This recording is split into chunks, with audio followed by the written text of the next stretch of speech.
nous avons beaucoup d'inquiétudes. La première inquiétude réside sur le fait qu'on a le sentiment que sur l'autel de la réconciliation nationale, on est en train de tout mettre en œuvre pour favoriser l'impunité. Puisque au-delà de la réparation que les victimes sollicitent, il y a la question de mettre fin à l'impunité. Et la grâce est tombée comme un couperet sur la tête des victimes. Parce que 48 heures après l'annonce de l'indemnisation, nous avons vu que Moussa Dadis Camara a été gracié. Ça, soyons d'accord, le président de la République a tout à fait le droit de gracier une personne qui est condamnée. Mais encore faudrait-il que cette décision soit définitive. Et c'est en cela que nous dénonçons cette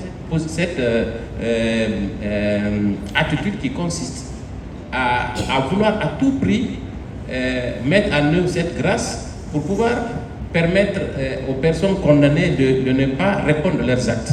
Moussa Dadis Camara, c'est le principal concerné dans cette affaire. Aujourd'hui, je ne sais pas si des dispositions sont prises au niveau du bureau du procureur, puisque le mémorandum qui avait été signé indiquait clairement que si la Guinée respectait ses engagements vis-à-vis de la communauté internationale et par rapport à ses propres obligations, la complémentarité ne s'arrêtait pas là, mais que vous avez levé l'examen préliminaire. Mais il me semble que vous avez la possibilité, si toutefois les conditions requises dans le cadre de l'application de ce mémorandum sont violées, le bureau du procureur a tout à fait le droit d'ouvrir encore et de remettre la Guinée dans l'escarcelle et de reprendre le dossier.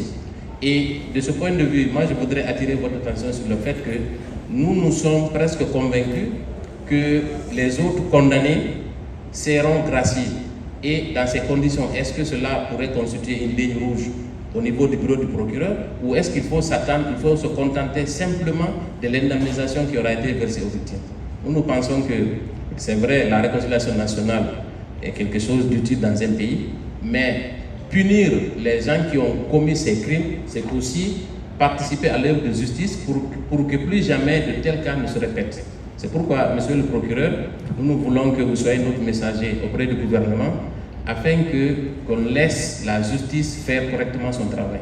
C'est vrai que le politique peut toujours interférer dans des affaires de ce genre, parce qu'il est question des crimes de masse, mais que les procédures qui sont pendantes puissent connaître leur épilogue. Peut-être on pensera à la réconciliation nationale, mais quand même, il est quand même indispensable que ceux qui ont commis ces crimes soient punis. Et depuis combien de mois, l'appel qui est interjeté n'est pas examiné? C'est une autre préoccupation, parce qu'aujourd'hui, nous sommes suspendus par rapport à cet appel.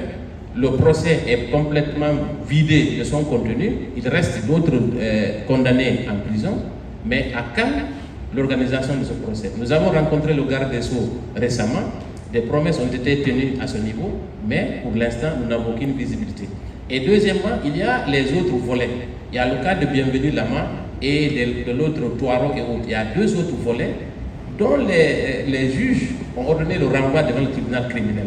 À date, nous n'avons aucune visibilité quant à l'organisation de ces deux volets. Donc, monsieur le procureur, nous voulons vraiment que ces questions-là soient portées au plus haut sommet de l'État afin que ces procédures-là soient programmées le plus tôt que possible. Je voudrais également que vous usiez de tout votre poids pour indiquer au gouvernement qu'il a l'obligation de respecter le mémorandum qu'il a lui-même signé à l'ouverture de ce procès.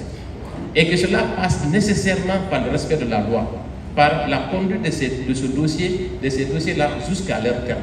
Autrement, monsieur le procureur, l'histoire va se répéter. Le 28 septembre va être relégué dans les oubliettes.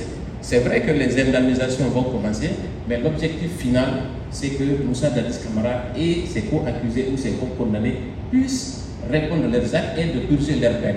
Voilà le message que je voulais délivrer, puisqu'on est tous pris par le temps. Et je voudrais vraiment vous remercier de tous les efforts que vous fournissez pour justement rendre justice aux victimes qui n'ont d'autre choix que de s'en remettre à la justice internationale dans le cadre de la complémentarité. À tous vos collègues qui sont